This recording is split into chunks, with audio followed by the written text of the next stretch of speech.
ये है एक वॉशिंग मशीन है वर्लपूल का, पावर डेड है। हम लोग इसको सही करेंगे अभी।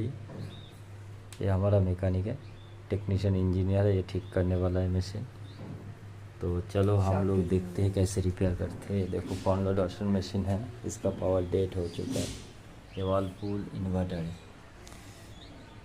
तो इसको हम लोग ये है इसका पावर बोर्ड,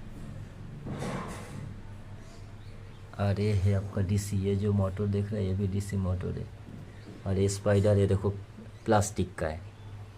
और ये नट खोलने के लिए आपको पूरे सेटअप लाना पड़ेगा।